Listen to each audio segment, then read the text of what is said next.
In response to the pandemic, daily routines were turned upside down for people around the world. Millions stayed home and turned to their computers, tablets, and smartphones for news and information, education, and entertainment. Brian Siegel is the Senior Vice President of Comscore Commercial. He joins Newspoint today to look at how digital consumption habits have evolved since the onset of the pandemic. Brian, thanks so much for being here. Thanks for having me. How significant was the increase in online consumption at the start of the pandemic? So we saw a major increase in terms of internet usage in Canada and across the globe based off of the pandemic. Obviously, people flocked to the internet to get information on an ongoing basis, and we've definitely seen a major uptick if you look at the trend over previous months, previous years, and we've seen slight declines, but still at an elevated level. Well, some of the categories that took a hit were the obvious ones: sports, travel, automotive among them. How have trends evolved over the past several months, and were there any big surprises to you?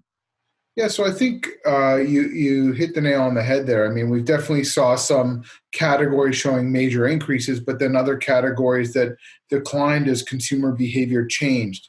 And I think as you start to see the, coming back of sports, we're starting to see an uptick in sports.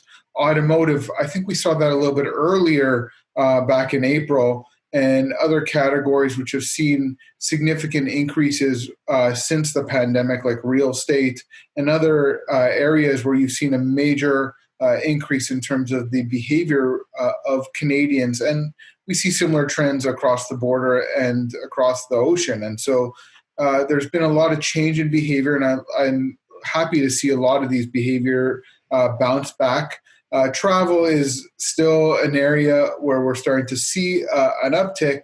And, in Canada, we've seen a solid uptick, people looking to travel and to look for information locally. But, when you think about the United States, you've seen increases, and then in June you saw decreases again as the continued case increases. But I think it's a major opportunity, especially here in Canada, where a lot of travel is starting to revive itself.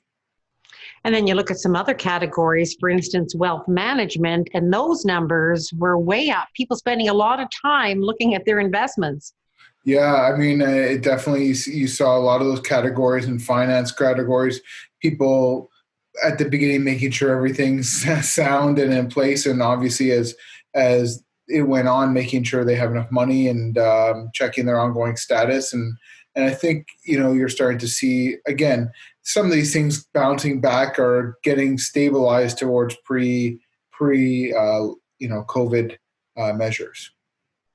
Well, let's take a look at news in particular. Where were people looking to access their news, and what were the stats saying in terms of time spent viewing news? So people were looking everywhere for news. I mean, the internet obviously was a hotspot. In addition to local news and national news being highlighted as just, I think people wanted to keep their finger on the pulse of all things news. And what we saw is huge growth by many of the Canadian players of news, the CBCs and CTVs, globals of the world. In addition, the newspapers like Globe and Mail and National Post, we saw huge increases in terms of traffic to their websites, traffic to their mobile devices. In addition, we saw many of the global, news players or U.S. newspapers and players showing huge growth. In addition, on the TV side in the U.S., you saw huge local news destinations seeing major upticks. And I think it's just a matter of people wanting to keep their finger on the pulse. And the web was a great place to get that information. And I think what we saw is a really heightened information. In addition to that, government websites were seen as a huge destination for COVID news in terms of being able to keep people understand what's going on, what the rules and regulations, how it's going to affect them, and how they could sort of interact in the world. And it's just a proof point of how important the web, both on the mobile and desktop, has become part of our lives. Well, with so many people working from home, many were looking for social interaction. Was there also a similar surge in social media consumption? And was that across all platforms?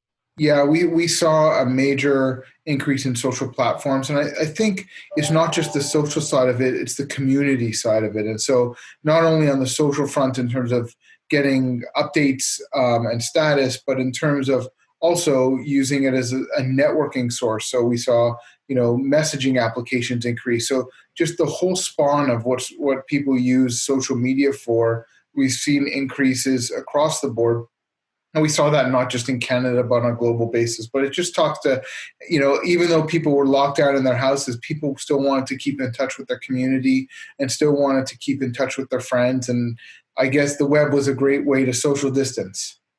Well, and at some points, they just wanted a break from the nonstop barrage of information about COVID. What's been popular in the areas of entertainment? So in entertainment, we seen an uptick in sort of a lot of things, especially as it pertains to kids. As schools locked down, and you need a destination for kids to go to be amused, and obviously digital was a huge platform. So we saw entertainment news, entertainment sites for kids, and we saw streaming, just a whole increase in terms of streaming on multiple devices, being able to keep in touch. And I think it's just a explosion of different types of entertainment news, obviously with decrease in movies and sort of mainstay entertainment information. I think what we saw it replaced by is streaming and downloading in terms of the amount of things that people looked at, OTT and all the different types of content that's out there. Well, as we look to the future, what are you predicting? Is this a blip in the history of digital evolution, or is this trend here to stay?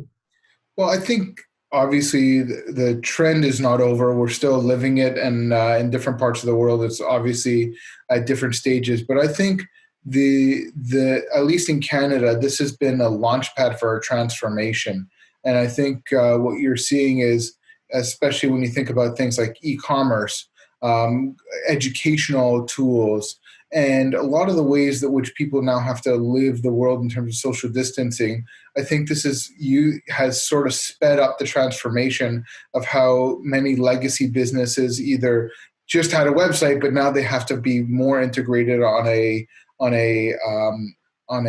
digital basis. And e-commerce has sort of sped quickly, and you see the results by the Loblaws, Sobeys, Walmarts of the world of how you've seen a huge uptick in e-commerce, and I think you're starting to see that across the board in a lot of Canadian retailers, Canadian Tire, and Home Depot, and different players out there, which are just showing Staples, which are just seeing huge explosion of e-commerce. So I think this is the start of let's call it an uptick of a trend that we've seen for many years, but it's this transformed at a lightning speed in terms of how we move and how consumers have moved towards the online channel. Well, it's going to be very interesting to see where the trends go from here. Brian Siegel, thank you for bringing your expert perspective to NewsPoint today. Have a great day.